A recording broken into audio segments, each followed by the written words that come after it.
Health, এখানে আমি feel করতেছিলাম যে স্কুল হেলথ প্রোগ্রামে কেউ আছে কি একদম শুরুতে ঢুকে। আমরা জানি যে গভর্নমেন্ট অফ বাংলাদেশে উইদিন দ্য হেলথ মিনিস্ট্রি এটা একটা বড় ইস্যু। এখন সেই আমরা ছোটবেলায় তো পড়েছি, নিজেরাও পড়েছি মেডিকেল ইয়ের সময়, তো ওই জায়গায় কোনো প্রতিনিধি থাকলে হয়তো আরো একটু ভালো কানেকশন হতো, ডিপ রুটেড হতো, ওরকম ভাবতেছিলাম। তো আমি যাই হোক, জানি না হয়তো কেউ আছে। আমরা আমাদের উদ্দেশ্য অ্যাডোলেসেন্ট তো একটা গ্রুপ, আমি যদি এভাবে বলি, তো তার চাহিদা শুধু নিউট্রিশন। তো আমি দেখলাম যে এই নিউট্রিশন ক্লাবে আসলে ব্যক্তিটা বিভিন্নভাবে করার চেষ্টা করেছে, দ্যাটস গুড। কিন্তু সাথে সাথে আমি আবার আমার ভাবনার মধ্যে আসছে যে whether they are losing their strength। আর আমি জাস্ট সমালোচনার জন্য না, কিন্তু এটাও হচ্ছে কোঅর্ডিনেশনের জন্য। যে আমি যদি ওয়াশের কাজ করি, নিউট্রিশন করি, হুইচ ইজ গুড, কিন্তু আমার শক্তিটা কি আমি ক্ষয়ে ফেলছি কিনা।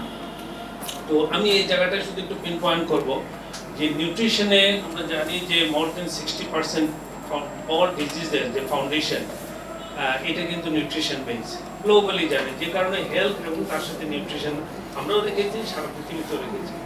আমার একটু থাকবে, আর্জি থাকবে যে যারা এডোলেসেন্টদের নিয়ে কাজ করছে সবাইকে কিভাবে, সবার কিন্তু সবটা এই জায়গায় আসবে না, কিন্তু যারা হেলথ, এগ্রিকালচার এক্সটেনশন বা নিউট্রিশন অ্যান্ড ফুড সিকিউরিটি ওই আলোকে বড় একটা জালের ভিতরে তারা আসে, এই স্টেক হোল্ডারগুলোকে আইডেন্টিফাই করে, এবং আমার মনে হয় যে to give a big push. সত্যিকার অর্থে যদি আমরা দেখতে চাই যে ইমপ্যাক্ট লেভেল, এটা দরকার আছে।